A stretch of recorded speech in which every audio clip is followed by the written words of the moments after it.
सभी को प्रभु यीशु मसीह के नाम से और एक बार प्यार भरा सलाम और सभी को जय मसीह की। हम इन दिनों में परमेश्वर के सर्वाधिकार के ऊपर ध्यान दे रहा था और उस सर्वाधिकार से जुड़े हुए कुछ बातों को साथ साथ में समझने का कोशिश कर रहे थे। जैसे कि सर्वाधिकार और परमेश्वर के भलाई, उसके ऊपर हम ध्यान दिया। सर्वाधिकार और परमेश्वर का ज्ञान, उसके ऊपर हमने ध्यान दिया।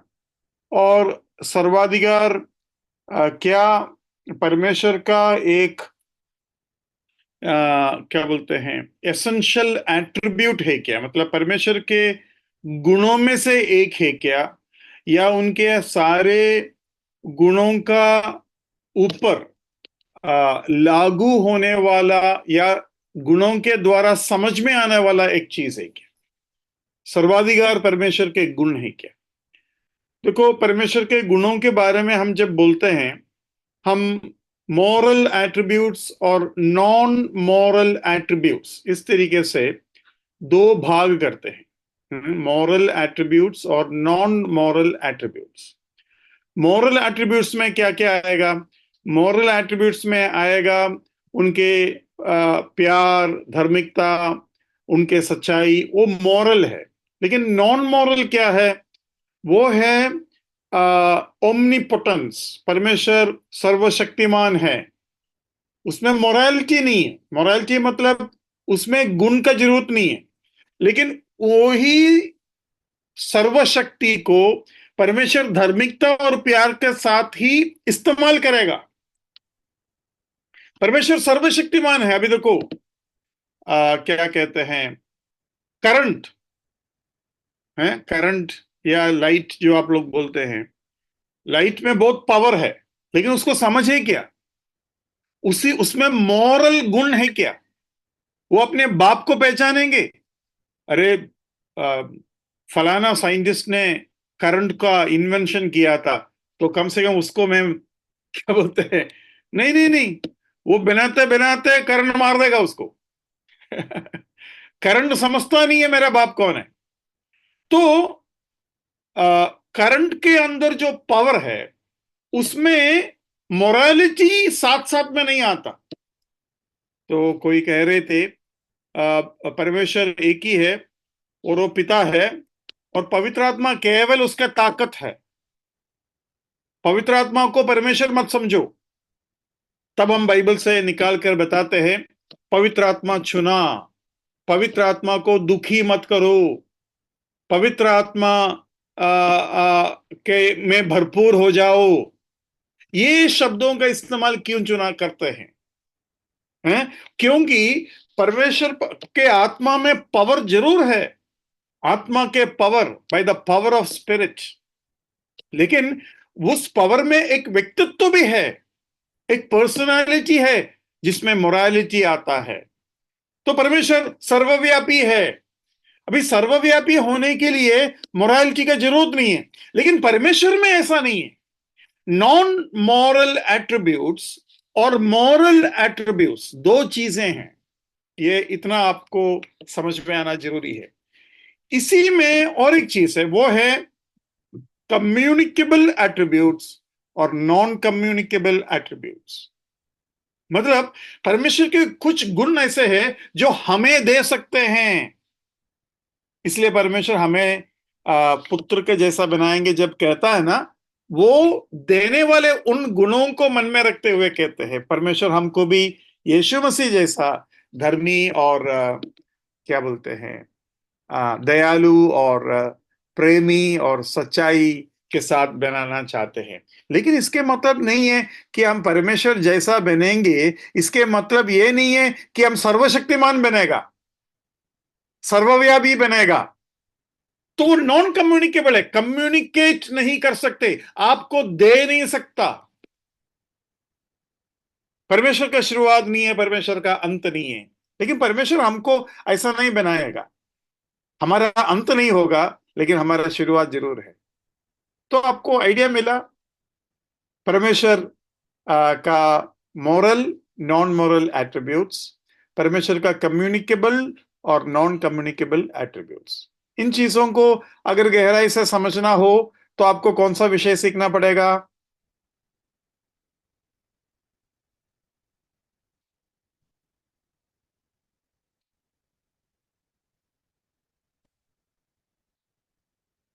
शांत हो गया? थियोलॉजी प्रॉपर नहीं तो थियोलॉजी, थियोलॉजी बोल सकते हैं, थियोलॉजी प्रॉपर भी बोल सकते हैं। थियोलॉजी मतलब, न्यूमेटोलॉजी मतलब पवित्र आत्मा, सोटेरियोलॉजी मतलब हम जो सीख रहा है उद्धार के बारे में, पुत्र के बारे में जब सीखते हैं तो क्रिस्टोलॉजी बोलते हैं उसको, क्रिस्टोलॉजी। तो पिता के बारे में सीखते हो तो क्या बोलते हैं? थियोलॉजी बोलते हैं। थियो मतलब परमेश्वर है, ईश्वर, गॉड। थियोलॉजी परमेश्वर के बारे में जो सीख होता है। न्यूमा मतलब आत्मा, न्यूमेटोलॉजी आत्मा के संबंध में जो सीख होता है। या तो इस तरीके से है। तो आपको ये एट्रीब्यूट्स, नॉन कम्युनिकेबल, कम्युनिकेबल, वो सब क्या है अगर समझना हो तो आप थोड़ा सा थियोलॉजी का पढ़ाई करो तो आपको थोड़ा बहुत समझ में आएगा। पिछली बार मैंने शायद पूछा था, मनुष्य की आत्मा, प्राण, मनुष्य का शुरुआत है क्या, अंत है क्या, इन चीजों को सीखने के लिए क्या करना है, कौन सा भाग सीखना है? लगता है आज मौन व्रत है सब। एंथ्रोपोलॉजी या एंथ्रोपोलॉजी, एंथ्रोपोलॉजी। अभी ये देखो, एंथ्रोपोलॉजी, क्रिस्टोलॉजी, इन सारे विषयों का पुस्तक जो मिलता है, जैसे कि मैंने आपको Wilmington guide to the Bible बताया, तो वो बेसिक्स है, उसका बहुत ही गहरा सीख भी मिलेगा जो आप जिंदगी भर पढ़ सकते हैं। जिंदगी भर बैठकर पढ़ाई करने वाले टाइप का पुस्तक भी मिलेगा है। वो हम सभी का बस की बात नहीं है। है ना? क्योंकि वो सब पढ़ने से भी समझ में आएगा कि नहीं वो भी नहीं मालूम, और ऊपर से वो इतना समुद्र जैसा है कि समुद्र को आज तक वैज्ञानिक लोग पूरा नहीं समझ सका है, तो उस तरीके से है। तो परमेश्वर भी ऐसा ही है। ठीक है, तो हम आगे बढ़ेंगे। तो हम ये देख रहा था कि परमेश्वर के जो ज्ञान है वो उनके सर्वशक्तिमान के वो जो पद है उसके साथ जुड़ा हुआ है। और अभी ये जो परमेश्वर का गुण, उसके बारे में एक वचन हम पढ़ेंगे, कि परमेश्वर अपने ताकत का इस्तेमाल, अधिकार का, सर्वाधिकार का इस्तेमाल कहाँ कहाँ कैसे कैसे करते हैं, उसका एक अंदाजा हमें मिलने के लिए हम ये अभी कोशिश करेंगे। ठीक है, पहला शामुएल 2 का 8 पढ़िए। पहला शामुएल 2 अध्याय उसके 8वां पद। वह कंगाल को धूली में से उठाता और दरिद्र को घूरे में से निकाल खड़ा करता है, ताकि उनको अधिपतियों के संग बिठाए और महिमायुक्त सिंहासन के अधिकारी बनाए। क्योंकि पृथ्वी के खंबे यहोवा के हैं और उसने उन पर जगत को धरा है। Yeah. He raiseth up the poor out of the dust and lifteth up the beggar from the dunghill, to set them among princes and to make them inherit the throne of glory. For the pillars of the earth are the Lord's, and he hath set the world upon them. तो देखो, बहुत ही सुंदर एक वचन है जो हमने अभी पढ़ा। इसका दो अर्थ है। एक, हमारे क्या बोलते हैं, इस दुनिया के जीवन में, दुनिया के जगत के जीवन में छोटे लोगों को परमेश्वर बड़ा करते हैं और बड़े को छोटा करते हैं, वो एक मीनिंग है। लेकिन उस मीनिंग से भी, उस अर्थ से भी बढ़कर मुझे ये मीनिंग पसंद है कि हम पापी लोगों को परमेश्वर धर्मी और पवित्र लोगों के बीच में बिठाया, जो परमेश्वर के सामने राजकुमार जैसा है। देखो, हम कैसे लोग थे, हम पापी थे, पाप के कीचड़ के थे, और आज हम पवित्र संतों के बीच में हैं। मैं एक दो दिन पहले याद कर रहा था, कलवा असेंबली के जो कैंप साल में एक बार होता है, उस कैंप में शायद मेरा दूसरा कुछ कैंप था वो। तो वो कैंप में हम गए जब मैं नेवी में था, और क्या बोलते हैं, रात को सभी को मच्छरदानी, सॉरी मच्छरदानी नहीं, कछुआ बोलते हैं ना उसको, आ, मच्छर से बचने का वो कॉइल है, मॉस्किटो कॉइल, ठीक है। वो कॉइल सभी को बांट दिया, बोलते हैं ये हम बहुत मॉस्किटो है, इसलिए आप लोग सभी इसको इस्तेमाल करना। सो सभी को बांट दिया। तो बांटने के बाद मीटिंग मीटिंग खत्म हो गया, 10 बजे तक लोग अपने रूम में चले गए, 10:30 11 बजे तक एक एक आदमी आपस में पूछ रहे, यार मैस्टिक है क्या, मैस्टिक है क्या, मैस्टिक है क्या। तो तिल्ली नहीं मिल रहा है उस रात में, एक भी रूम में ये कछुआ जला नहीं। तो नेक्स्ट डे सुबह उठते ही सब लोग खुश भी है, सब लोग नाराज भी है। नाराज इसलिए है क्योंकि सभी को मच्छर काटा, खुश इसलिए है पूरा कैंप में एक भी आदमी का पास मैच बॉक्स नहीं था। मतलब छिपकर भी कोई सिगरेट बीड़ी पीने वाला नहीं था। प्रभु का नाम का महिमा हो। तो मैं आपको बताना चाहता हूं, हम ऐसे झुंड बने कब? ऐसा एक झुंड हो सकता है क्या? देखो, हमें राजकुमारों के बीच में हमारे जीवन में गलतियां हैं, है ना, लेकिन हमारे हमारे हमारे जीवन में गलतियां होने से भी हमें किसके साथ बिठाया? ऐसे लोगों के साथ बिठाया जो बहुत ही सीधा चलते हो। तो मैं जब भक्तों के बीच में बैठता हूं, जैसे कि आप लोगों के बीच में मैं जब खड़ा होता हूं सिखाने के रूप में, मेरे अंदर क्या योग्यता है? प्रभु ने कीचड़ से, डंग हिल कचड़ा से उठाया कर बोल सकते हैं, लेकिन डंग जो शब्द है ना, उसका मीनिंग क्या है?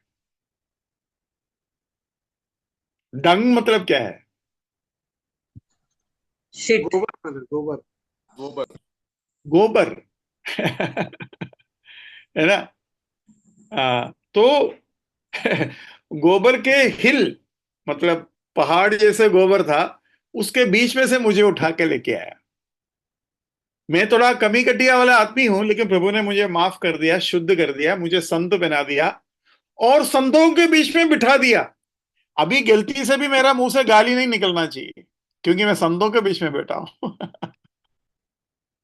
मतलब ये काम परमेश्वर ने किया। ये सर्वाधिकार नहीं तो क्या है? ये परमेश्वर का सर्वाधिकार है।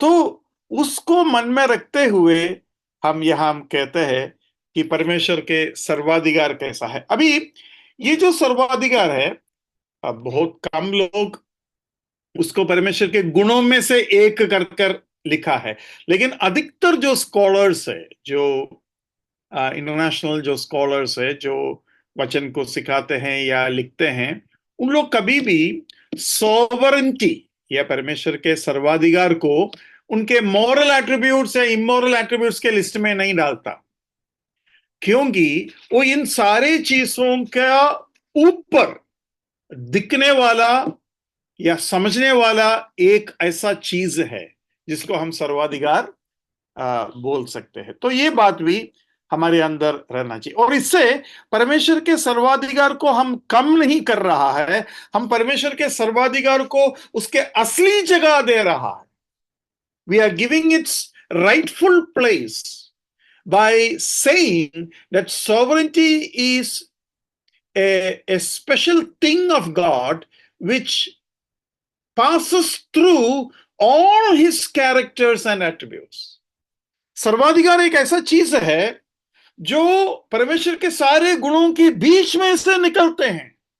हर चीज में परमेश्वर का सर्वाधिकार दिखाई देगा। लेकिन मैं जब उसके ऊपर मनन कर रहा था, मेरे मन में प्रभु और एक चीज लाए। उसमें एक नया हेडिंग में हम उसको सीखेंगे, वो है the biblical scope of divine sovereignty. अभी तक हम क्या सीख रहा था? Is divine sovereignty an essential attributes of God? मतलब सर्वाधिकार, ईश्वरीय अधिकार क्या परमेश्वर के गुणों में से एक है, या गुणों के ऊपर है, गुणों के बीच में है? वो हम थोड़ा सा देख रहा था। लेकिन अभी एक नया टाइटल में हम ये देखेंगे, the biblical scope of divine sovereignty. परमेश्वर के वचन में ये अधिकार करता क्या है? ठीक है भाई, हाँ, सर्वाधिकार हर जगह है, सर्वाधिकार हर चीजों के ऊपर है, लेकिन हम ये देखना चाहते हैं कि परमेश्वर इस अधिकार से करता क्या है, द स्कोप, कर क्या सकता है। तो हम दो चीजें देखने का कोशिश करते हैं, करता क्या है और कर क्या सकते हैं। मतलब सोवरेंटी, मैंने जैसा आपको बताया था कि परमेश्वर के सारे गुण मंद्रियान जैसा है, जो वोट करने से ही सर्वाधिकार काम करेगा। ये दोनों परमेश्वर का ही है, सारे गुण परमेश्वर का है, अधिकार भी परमेश्वर का है। लेकिन परमेश्वर इन इन गुणों को मंद्रियान जैसा रखा है, ताकि प्राइम मिनिस्टर जो भी करे वो इन मंत्रियों का सहभागिता या फिर उनके सपोर्ट से करे। तो गुणों को ना छोड़ते हुए परमेश्वर अपने अधिकार को इस्तेमाल कहां करते हैं, कैसा करते हैं, उसका एक छोटा अंदाजा लेने का कोशिश हम करेंगे। लेकिन ये सीखते वक्त मुझे एक चीज समझ में आया, परमेश्वर अपने मर्जी करते हैं। परमेश्वर अगर ऐसा कहेंगे, मैं मेरा मर्जी करूंगा, तुम कौन है पूछने वाला? ऐसा अगर कहने से भी हमें डरने का जरूरत नहीं है। क्यों? क्योंकि परमेश्वर धर्मी भी है, प्यार भी है, करुणा भी है, दया भी है। लेकिन अगर मैंने ऐसा कह दिया और मैं प्राइम मिनिस्टर हूं, या मैं क्या बोलते हैं, एक बड़ा कंपनी का सीईओ हूं, या मैनेजर हूं, या घर में पप्पा या पति का जैसा हूं, और मैं ये कह रहा हूं मैं मेरा मर्जी करूंगा, कौन है पूछने वाला? तो उधर क्या भावना आता है, उधर क्या सुनने वालों के मन में क्या आता है? अब तो गड़बड़ होने वाला है। क्यों? मनमर्जी करूंगा का मतलब ये नहीं कि अच्छे से अच्छे चीजें करेंगे। कभी वो विचार नहीं आता ना। मैं मेरा मर्जी के अनुसार करूंगा, कौन है पूछने वाला बोलेगा, उस वक्त पर तुरंत आने वाला विचार ये है कि अब गड़बड़ होने वाला है।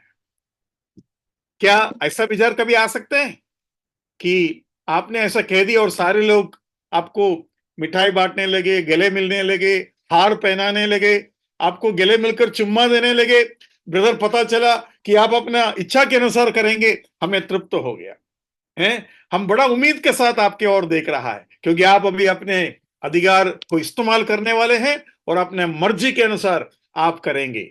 ऐसा बोलेगा कोई? ऐसा कोई नहीं कहेंगे, क्योंकि मनुष्य के अंदर वो भावना तब आते हैं जब उसको नियम के विरुद्ध और भलाई के विरोध में कुछ करना हो। लेकिन प्रभु जब ऐसा कहते हैं तब हमारे अंदर शांति होता है, क्योंकि प्रभु कभी भी गलत नहीं करेंगे।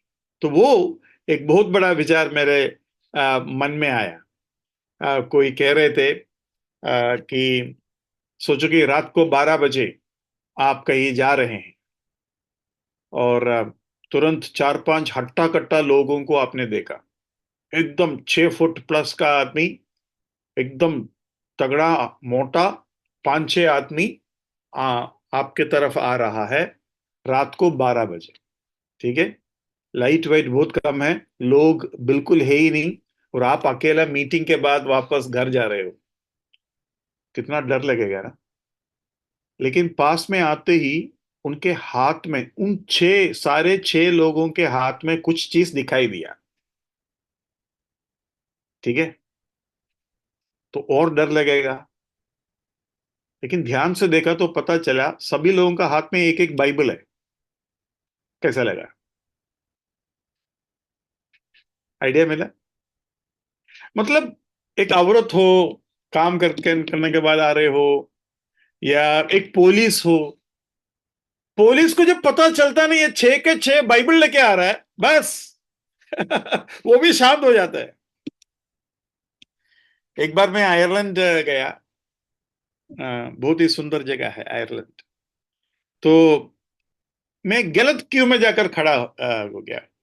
अ, इंडिया जो इमिग्रेशन होता है ना, इमिग्रेशन के लिए एशिया के लोगों के लिए एक जगह होता है, यूरोपियन के लोगों के लिए क्यू होता है। तो मैं गलती से यूरोपियन का क्यू में चला गया और इमिग्रेशन ऑफिसर के पास गया तो बोला आपका क्यू ये नहीं है, आपका क्यू बाजू में है। ठीक है, बाजू में चला गया। बाजू में जैसे ही क्यू में, तो बाहर एक पुलिस ये सब देख रहा है, कौन कहाँ खड़ा है, क्या है उसका, मन में डर है क्या, वो सब उनको पहचान में आते हैं। तो जैसे ही मैं आया ना, तुरंत वो मेरे को नोट करके रखा था, हैं, इसको पकड़ेंगे। तो मुझे बोला, अब उस समय तो थोड़ा और जवान था मैं, और अभी बुढ़ा हूं करके नहीं बोल रहा हूं मैं। तो बोला बॉक्स खोलो। मेरे पास एक छोटा बैग था, बाकी लगेज था, तो ये इसको खोलने के लिए बोला। पहले बार फॉरेन कंट्री में जाकर ऐसा एक अनुभव मुझे हुआ। तो मैंने खोला, तो खोला। सबसे ऊपर बाइबल बैठा हुआ है। तो आयरलैंड में कोई बाइबल वाइबल लेकर घूमता नहीं है, मेरा बाइबल तो कम से कम 2 किलो का बाइबल है। बोलती ये क्या है? तो ये बाइबल है। तुरंत उसने मालूम है क्या बोला, बंद करो भाई। पेटी बंद कर, जा दो। तो ये बाइबल लेकर घूमने वाला नौजवान है। मतलब परमेश्वर अगर कहते हैं मेरे पास अधिकार है, यीशु मसीह जी उठने के बाद क्या कहा? ओ प्रेज द लॉर्ड। यीशु मसीह जी उठने के बाद बोला सारे अधिकार मेरे पास है, अधोलोक के कुंजी मेरे पास है। मैं कहता हूं अधोलोक मतलब नरक में जाने वाले पापी भी बोलेंगे प्रेज द लॉर्ड, शैतान के पास नहीं है कुंजी।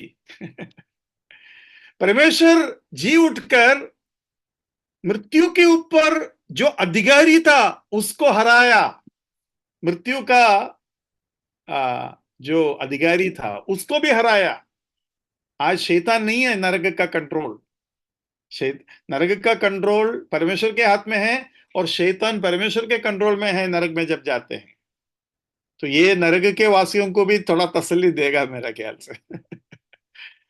तो देखो ये कितनी एक अद्भुत बात है कि परमेश्वर के अधिकार को जब हम सीखते, देखो अभी हम क्या कर रहे हैं, पर सोटीरोलॉजी सीख रहा था, उद्धार के बारे में सीख रहे थे, उद्धार में चुनाव के बारे में सीख रहा था, चुनाव में क्या है क्या नहीं है वो सीख रहा था। तो उसके अंदर हम परमेश्वर के सर्वाधिकार को लेके आया, क्योंकि काल्विन सिखाता है परमेश्वर किसी से पूछता नहीं है, अपने मर्जी के अनुसार चुनता है, और कुछ लोगों को नरक में कुछ लोगों को स्वर्ग में भेजते हैं। तब जाकर हम उनके अधिकार के बारे में सीखने लगे, और उस अधिकार के बारे में जब हमने सीखा, हमको समझ में आया कि वो हर जगह परमेश्वर के गुणों को संभालते हुए अधिकारों का इस्तेमाल करते हैं। और तब जाकर हम उस परमेश्वर को एक कदम और जाना। परमेश्वर को जब जानते हैं हम, अभी हम आराधना में आने वाला संडे को जब ये समझ के साथ करेंगे, परमेश्वर आप सर्वाधिकारी है, और इसलिए मैं आपका आराधना करता हूं, और कुछ नहीं बोलेंगे, बाकी सब हमारे मन में है। हम जानते हैं क्यों हमने वो कहा, परमेश्वर जानते हैं कि हमने वो शब्द क्यों निकाला। सुनने वाले को शायद नहीं मालूम होगा, लेकिन हम जब उस आराधना का शब्द परमेश्वर के पावन तले रखते हैं, परमेश्वर को वो भाता है। परमेश्वर बोलेंगे मेरा बेटा मेरे को थोड़ा और समझ लिया, मेरे पास अधिकार है, लेकिन मेरे पास जो अधिकार है वो होने से वो खुश है, वो शांति में आते हैं, वो मुझे और प्यार कर रहा है, मुझसे डर नहीं रहा है। बच्चे जब हमसे डरते हैं, और बच्चे जब हमसे बिना डर कर हमारे पास आते हैं, इसमें कौन सा आपको पसंद है? अभी शायरन असेंबली का एक कैंप हुआ, तो आ, आप लोग जानते कि नहीं पता नहीं, मानुल को जानता होगा, मानुल का पत्नी का क्या बोलते हैं, बहन, उनका नाम शीतल है। तो शीतल का बेटा के पास जाकर मैं बैठ गया। ठीक है। तो जैसे ही मैं जाकर बैठा, सबसे आगे बैठा था, तो मैं जाकर उसके बाजू में बैठ गया। तुरंत उठकर 2 चेयर दूर जाकर बैठ गया। मैं बोला यहाँ हम बैठ सकते हैं? तो बोला ठीक है भाई भाई, भाषण देने वालों के पास हम नहीं बैठेंगे। इस रूप से वो जाकर बाजू में जाकर बैठ गया। तो उसके बाद मेरे बाजू में जो बच्चा था, उस बच्चे के ऊपर में हाथ रखेंगे, थोड़ा मुस्कुराएंगे, वो सब चल रहा है। तो दूसरा दिन में 1-2 बच्चे मेरे बाजू में आकर बैठ गए, उनका डर चला गया। तीसरा दिन में ये बेटा भी मेरे पास आके बैठ गया, जान पूछकर। तो बाद में मुझे बहनों से पता चला It's कि 9 o'clock. हमारे बच्चे कलीसिया में आगे बिल्कुल नहीं बैठेंगे, कैंप में भी बिल्कुल नहीं बैठेंगे, लेकिन अभी सारे बच्चे बोलते हैं हम अंकल के साथ बैठेंगे। तो ये सुनकर मुझे अच्छा लगा कि बच्चों के दिलों में एक शांति आ गया। बोलते ये काटने वाला आदमी है, इसको इससे दूर रहो। वो विचार से नहीं नहीं, ये अंकल ठीक है, ये काटेगा नहीं। तो प्रभु सर्वाधिकारी है, लेकिन वो प्यार है। और ये दर्द जो मैं कह रहा हूं, उसमें एक दर्द है। वो दर्द ये है, निर्गमन 19 में जब परमेश्वर उस पहाड़ में जब दर्शन दिया, तब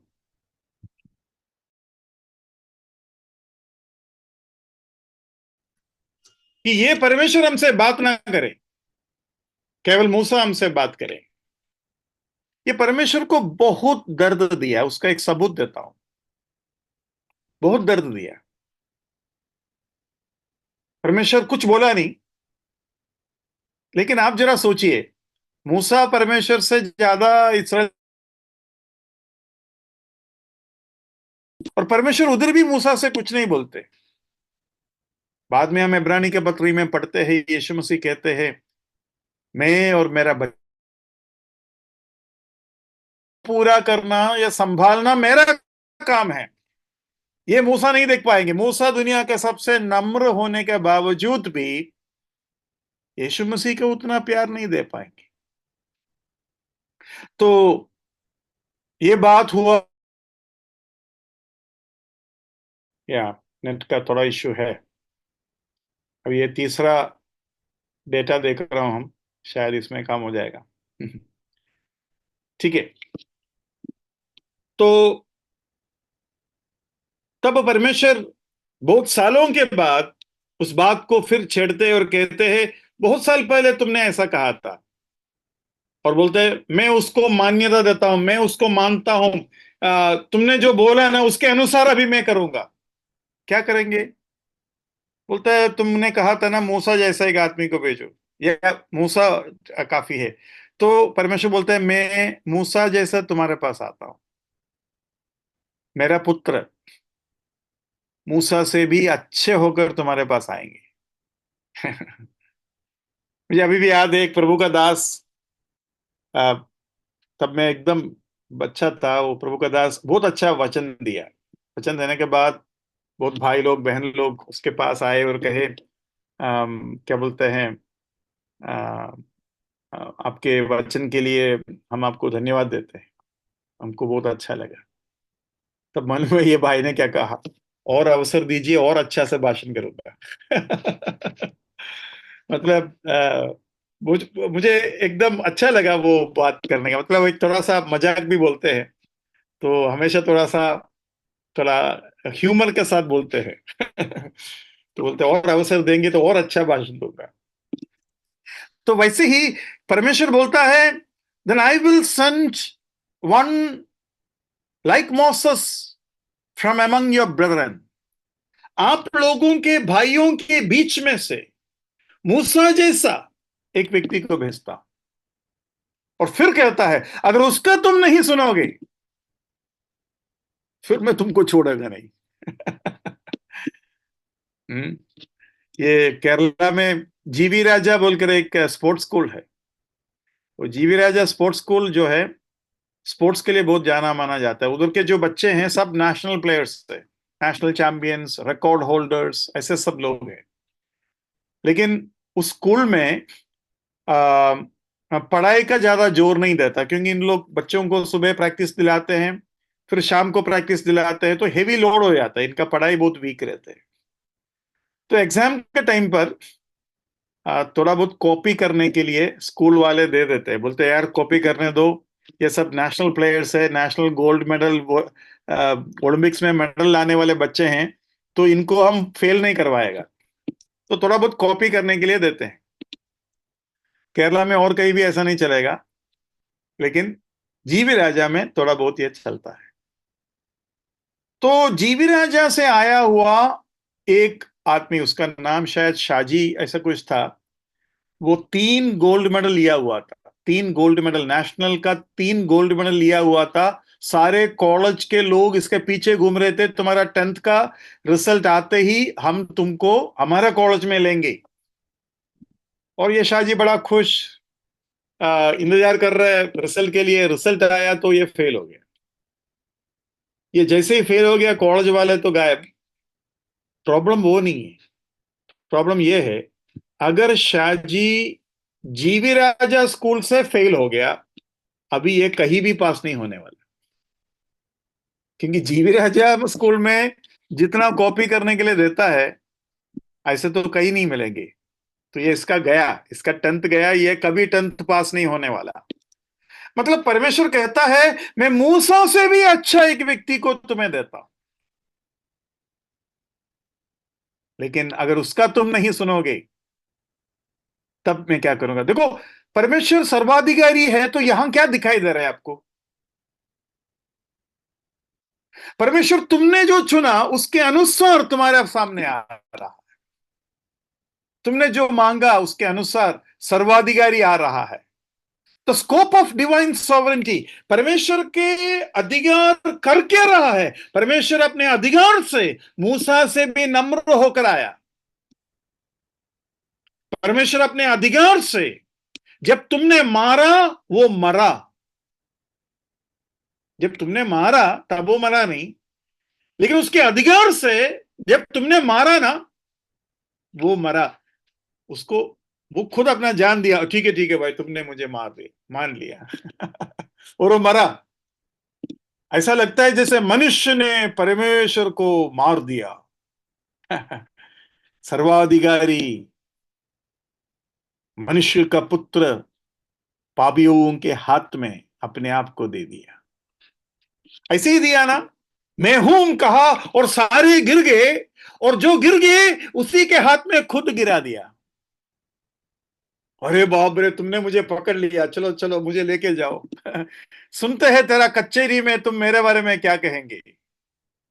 यीशु मसीह अपने चेलों को पूछा, हुम डू यू से आई एम, मैं कौन हूं कर कर आप लोग क्या कहना चाहते हैं? वही यीशु मसीह उन कचोरियों में सुनना चाहता था, what do you say about me.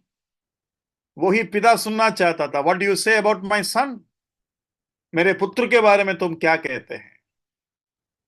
तो उन्होंने कहा, ये धोखेदार है, ये परमेश्वर के विरोध में बोलता है, ये अपने आप को राजा बनाता है, ये अपने आप को मसीह कहलाते हैं, इसने मंदिर को तोड़कर 3 दिन में बनाएंगे कर कर कहा। ये कहते हैं उन लोग यीशु मसीह के बारे में। यीशु मसीह को मारने के बाद पिलातुस के पास याजक लोग गए और कहा कि वो धोखेदार, दैट डिसीवर, ऐसा लिखा है, दैट डिसीवर हैज टोल्ड, वो धोखेदार ने कहा था कि 3 दिन के बाद जी उठेंगे, इसके लिए पहरा देना पड़ेगा, नहीं तो कुछ गड़बड़ कर देंगे और बाद में बोलेंगे जी उठा। ये है उनका तरीका। तो सर्वाधिकार में परमेश्वर, देखो, मनुष्य के हाथ में अपने आप को दे दिया। परमेश्वर सर्वाधिकार से और क्या किया, जरा देखते हैं एफएसी 1:11। उसी में जिसमें हम भी उसी की मनसा से, जो अपनी इच्छा के मत के अनुसार सब कुछ करता है, पहले से ठहराए जाकर मिराज बने। हाँ, उसी के मनसा, who worketh all things after the counsel of his own will, उसी की मनसा के अनुसार करते हैं वो। लेकिन उस मनसा में हमें घाटा हुआ या फायदा हुआ?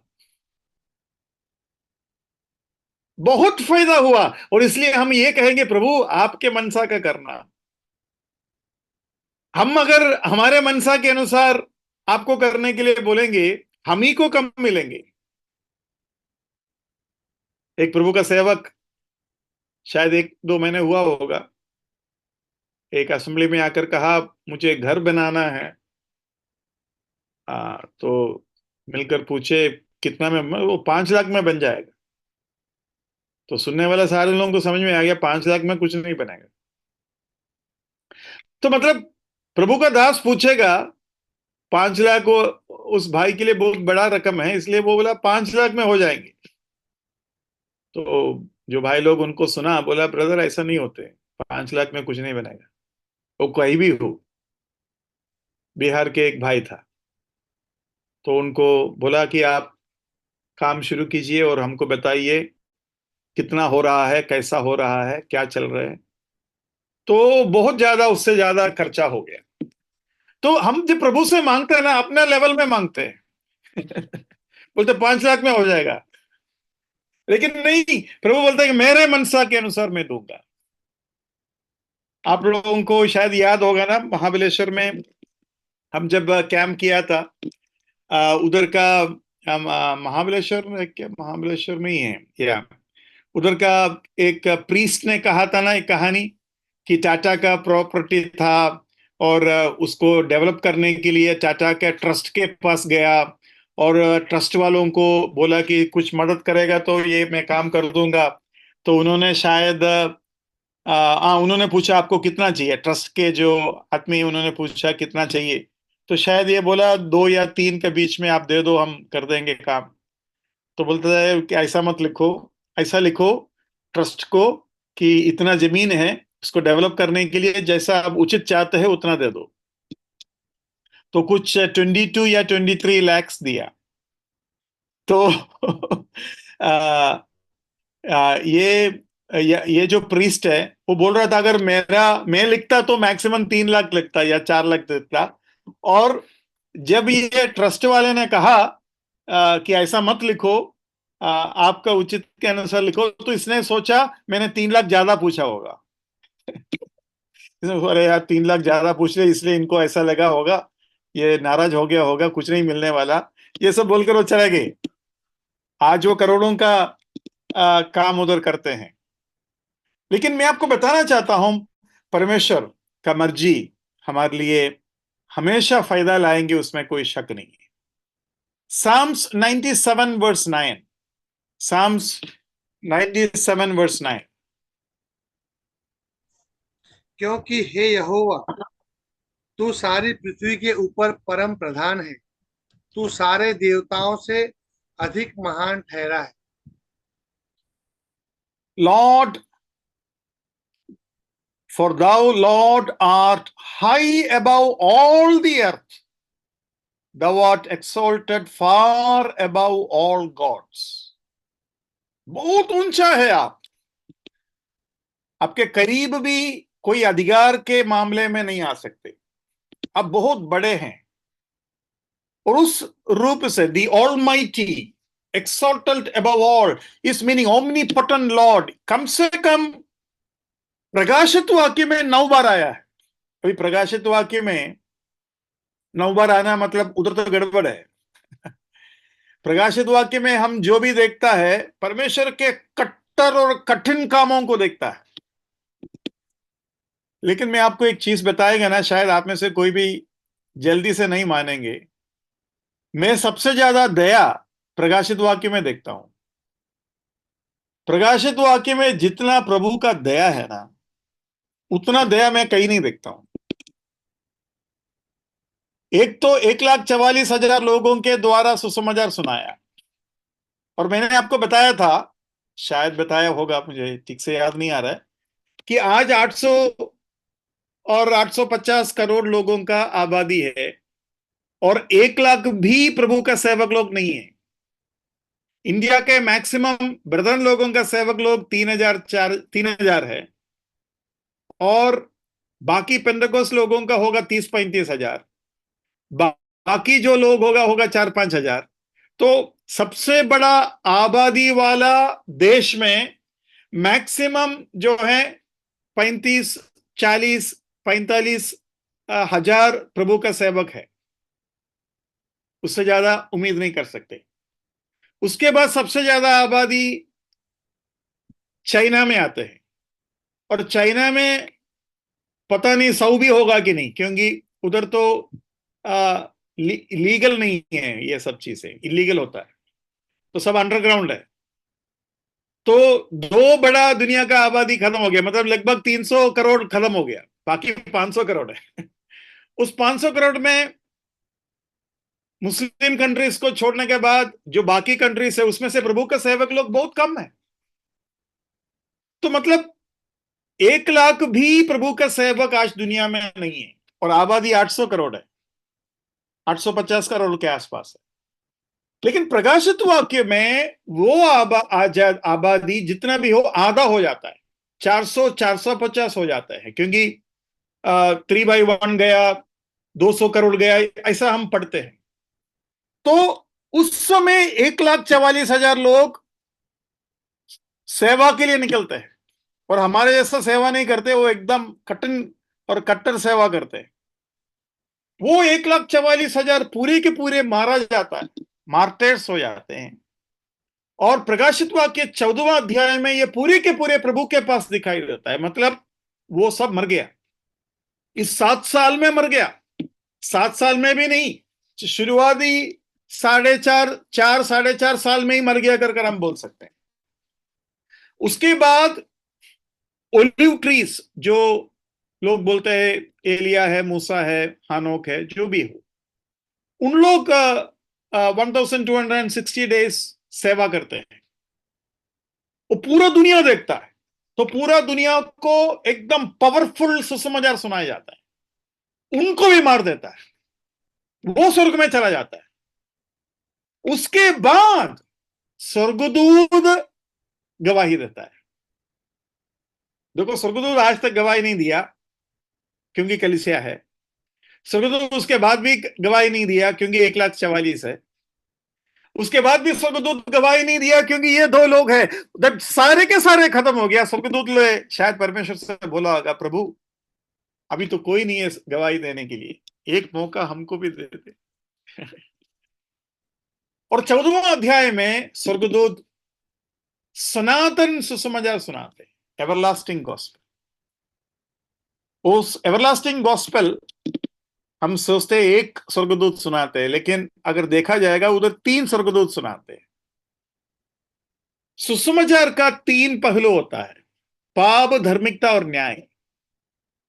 पाप के बारे में इसलिए क्योंकि प्रभु यीशु मसीह को ऊपर उन्होंने विश्वास नहीं की। न्याय के बारे में, धार्मिकता के बारे में इसलिए क्योंकि वो पिता के पास चला गया और अब दिखाई नहीं देता। और न्याय के बारे में इसलिए क्योंकि इस संसार के सरदार का न्याय हो चुका है, या वो है। तो ये 3 पहलू आपको 14 में मिलेगा। उधर लिखा है परमेश्वर से डर, मतलब विश्वास कर। उसके बाद दूसरा स्वर्गदूत आता है, दूसरा स्वर्गदूत आकर कहता है बाबिलोन गिर गया, मतलब जो जिसके ऊपर तुम भरोसा रख रहा था वो चला गया, वो अभी है ही नहीं। तीसरा ये लिखा है कि जो भी मसीह विरोधी का छाप लेता है उसके ऊपर परमेश्वर कैसा क्रोध निकालेगा। तो उधर भी 3 स्वर्गदूत 3 तरीके से इस सुसमाचार का एक एक फेस, एक एक स्टेज बताते हैं, और इन दोनों को अगर आप कंपेयर करोगे एक मैचिंग मिलेगा। यीशु मसीह के ऊपर जो विश्वास नहीं किया वो है तुम्हारा पाप। यहां क्या था, परमेश्वर से नहीं डरा वो है तुम्हारा पाप। वो यूनिवर्सल गॉस्पेल है, उधर कई चीजें सीखने के लिए है, लेकिन मैं अभी नहीं बोल रहा हूं। उसके बाद मुझे दिखाई नहीं दे रहे, तब तुमको समझ में आ गया कि मैं धर्मी हूं। वैसे ही बैबिलोन दिखाई नहीं दे रहा है, क्योंकि अभी तुमको समझ में आ गया बैबिलोन जो तुम्हारे लिए सबसे बड़ा क्या बोलते किला था, रेफ्यूज सिटी था, फोर्ट था, वो गिर गया, वो गायब हो गया, मतलब तुम गुनहगार ठहर गए। तीसरा, जो मसीह विरोधी को एक्सेप्ट किया या मसीह विरोधी का छाप एक्सेप्ट किया, उन सभी लोगों के ऊपर परमेश्वर का न्याय आने वाला है। मतलब इस संसार के सरदार के ऊपर परमेश्वर का न्याय आ गया है और अभी उसका पीछे चलने वाले के ऊपर आ रहा है। तो उधर 3 स्वर्गदूत सुसमाचार सुनाते हैं, उधर यह भी लिखा है कि ये जो सुसमाचार सुनाते हैं ना, सारे पृथ्वी के सारे भाषा और कुल के लोग ये सुनेंगे। मतलब पूरा दुनिया को 1,44,000 ने सुनाया, पूरा के पूरा दुनिया को 2 जैतून के उस पेड़ ने सुनाया। उधर लिखा है सारे जगत के लोग आपस में मिठाई बांटा जब इन दोनों मरा और सड़क में पड़े रहा। और उसके बाद जब ये स्वर्गदूत आकर करते हैं, तब भी पूरे के पूरे दुनिया सुनते हैं। मैं ये कह रहा हूं, ये परमेश्वर का करुणा और दया नहीं तो क्या है? तो आप बोलेंगे ब्रदर वो तो ठीक है, लेकिन देखो दुनिया में हो क्या रहा है। तो दुनिया में जो हो रहा है उसके बारे में भी मैं एक चीज बताता हूं। जरा पढ़िए लूक का 7वां अध्याय, उसका 32वां वचन। लूक 7:32। वे उन बालकों के समान है जो बाजार में बैठे हुए एक दूसरे से पुकार कर कहते हैं, हमने तुम्हारे लिए बांसुरी बजाई और तुम न नाचे, हमने विलाप किया और तुम न रोए। देखो, परमेश्वर खुशी का भी मौका दिया उद्धार के लिए, दुख का भी मौका दिया उद्धार के लिए। मतलब यहां तो बच्चों के बारे में लिखा है, बच्चे का एक फ्रेज है। हम जब क्या बोलते हैं, म्यूजिक सुनाया आपको नाचना था, जब हमने रोने का मौका दिया तब आपको रोना था। दोनों में आपने किया नहीं। परमेश्वर अपने बारे में कह रहा था कि मैंने ये दोनों बच्चे जैसे तुम्हारे सामने की, नाच नाच कर तुम उद्धार की तरफ आ सकते थे, छाती पीट पीट कर भी तुम उद्धार की तरफ आ सकते थे। दोनों में तुमने इनकार कर दी मुझे। तो हम ये देख रहा है कि परमेश्वर ये बोल रहा है कि किस तरीके से परमेश्वर तुम्हें उद्धार दिलाने का कोशिश की। परमेश्वर किस तरीके से तुम्हें उद्धार का मौका दे रहा था, और वही काम परमेश्वर जो है यहां कर रहा है। वही काम परमेश्वर यहां कर रहा है। तो परमेश्वर हमारे जीवन के कठिनाइयों के द्वारा परमेश्वर हमें रोने का भी मौका दे रहा है, ताकि हमारा उद्धार हो जाए, ताकि हमारा उद्धार हो जाए। और उद्धार के संबंध में ही यीशु मसीह ने यह बात कहा, लूका 7:32 के जो बात है, उद्धार के पृष्ठभूमि में कहा कि यूहन्ना बपतिस्मा देने वाला भूखा भूखा तुम्हारे बीच में आए, वो तो अच्छा कपड़ा भी नहीं पहनते थे, तुमने उसको तिरस्कार कर दी। और मैं तो पापियों के साथ उठकर बैठकर खा पी कर आ रहा हूं, तुम मेरे तिरस्कार कर रहे हो। तो इतिहास में कितने बार परमेश्वर दोनों तरीका अपनाया। एक निर्गमन के पहाड़ के तरीका अपनाया और दूसरा मूसा के तरीका अपनाया। ये परमेश्वर के सर्वाधिकार से परमेश्वर ने की। आप बताइए, प्रकाशित वाक्य में जितना दया है उतना दया और कहीं नहीं है। 1,44,000 लोग 400 करोड़ लोगों को सुसमाचार सुना रहे हैं। आज जितना दया है उससे बिल्कुल कम नहीं है प्रकाशित वाक्य का दया। लेकिन यह सच है कि उस समय रोना पीटना और कठिनाई ज्यादा रहेगा, लेकिन प्रभु क्या कहता है, भक्तों के निमित्त उन दिनों को क्या कर देंगे, कम कर देंगे। दया है, उसकी दया सदा की है। राजा ओग को और भाषण को मार दिया, नीचे क्या लिखा है, हिज mercy endureth forever। ओग को और भाषण को मारने के टाइम पर हम तो बोलना चाहिए ना, परमेश्वर सर्वशक्तिमान है। नहीं नहीं नहीं, उसकी दया सदा की है, वो हम देखते हैं। तो प्रकाशित वाक्य में परमेश्वर के दया हम देखते हैं, हिज mercy endureth forever। आगे भी हम देखेंगे the scope of divine sovereignty. शायद और एक वचन पढ़ने का समय हमें मिल जाएगा। साम्स 147, भजन संहिता 147, उसके 16 से 18 तक पढ़िएगा। 147। यहां हम परमेश्वर के सर्वाधिकार को अधिकारियों को हटाने में, राजाओं को हटाने में और रखने में, establishing and removing human rulers, उसमें हमें दिखाई देगा। 147, 16 से 18 तक। वह ऊन के समान हिम को गिराता है और राख के समान पाला बिखेरता है। वह बर्फ के टुकड़े गिराता है, उसकी की हुई ठंड को कौन सह सकता है। वह आज्ञा देकर उन्हें गलाता है, वह वायु बहाता है, तब जल बहने लगता है। या मतलब परमेश्वर यहां जो बताया, वेदर के ऊपर कंट्रोल कैसा करते हैं, है ना, वेदर के ऊपर कंट्रोल कैसे करते हैं। उसका 148 का 8 भी साथ साथ में पढ़िए। 148 का 8। हे अग्नि और ओलो, हे हिम और कुहरे, हे उसका वचन मानने वाली प्रचंड बयार। ठीक है, तो यहां हम देखते हैं कि हर चीज में परमेश्वर अपने सर्वाधिकार को इस्तेमाल करते हैं। He controls the weather, he establish human rulers, he extends his right hand and sustains all kind of life. सारे जीवनों के ऊपर उनके हाथ है। लेकिन यहां का खूबी यह है, परमेश्वर के सर्वाधिकार हमारे चुनाव को बिल्कुल सीमित नहीं करता। ये दोनों को साथ साथ लेके चलना, ये एक अनोखा खूबी है और ये केवल परमेश्वर कर सकते हैं। उनके अधिकार हर जगह है, लेकिन हमारे आजादी के ऊपर बिल्कुल असर नहीं पड़ेगा। एकदम परमेश्वर के तरीके।